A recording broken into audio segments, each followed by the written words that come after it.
General Jonathan Moulton. Born 21st of July 1726, died 18th of September 1787. Jonathan Moulton started as an apprentice to a cabinet maker, but in 1745 he left, and started his career in the New England Army. He fought in the King George War, and the French and Indian War. He married in 1749, and sired 11 children. He became one of the wealthiest men in New Hampshire, and this led to later tales of his deal with the devil. In 1769 the mansion he built in a poor Puritan town burned to the ground. Popular belief at the time was that Moulton had a pact with the devil, wherein he would fill Moulton's boots to the brim with gold once a month in return for his soul. It was said that Moulton thought up a clever ploy, and placed his boots with the soles cut off over a large hole in the ground.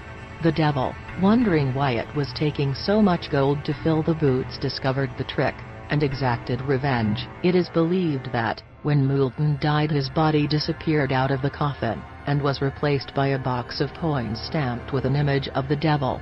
Moulton's coffin was buried with no grave marker, and its location is unknown.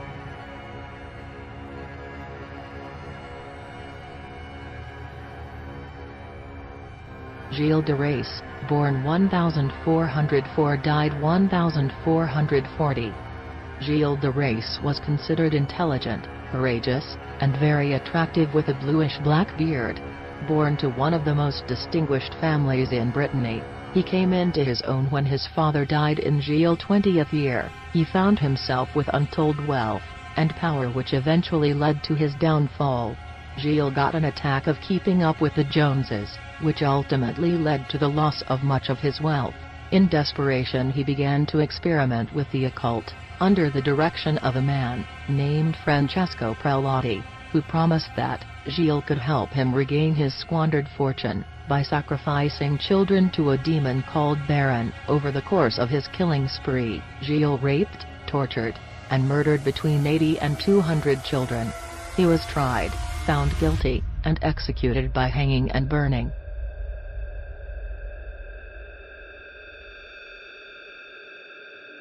Giuseppe Tartini, born 8th of April 1692, died February 26, 1770. Tartini was an Italian composer and violinist. He was one of the most instrumental musical composers, having written over 400 works.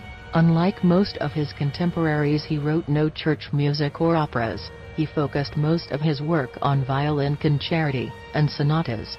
His most infamous piece is called The Devil's Drill Sonata.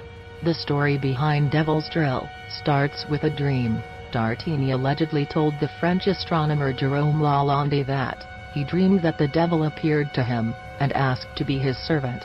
At the end of their lessons, Tartini handed the devil his violin. To test his skill, the devil immediately began to play with such virtuosity that Tartini felt his breath taken away. When the composer awoke, he immediately jotted down the sonata, desperately trying to recapture what he had heard in the dream. Despite the sonata being successful with his audiences, Tartini lamented that the piece was still far from what he had heard in his dream. What he had written was, in his own words, so inferior to what I had heard, that if I could have subsisted on other means, I would have broken my violin and abandoned music forever. You can listen to part 4 of the piece above, the most difficult section, played by Itzhak Perlman. If you prefer a more techno version of the piece, you can hear Vanessa May playing it here.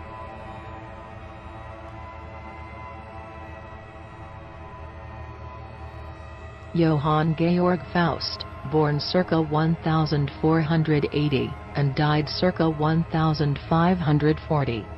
Dr. Johann Georg Faust was an itinerant alchemist, astrologer, and magician of the German Renaissance.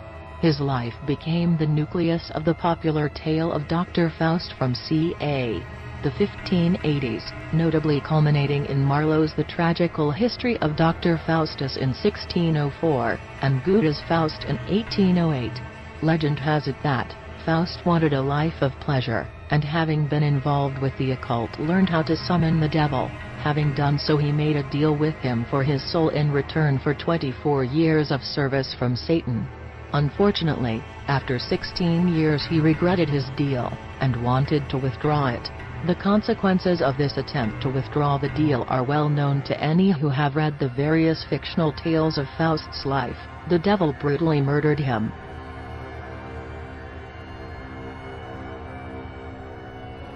Niccolò Paganini.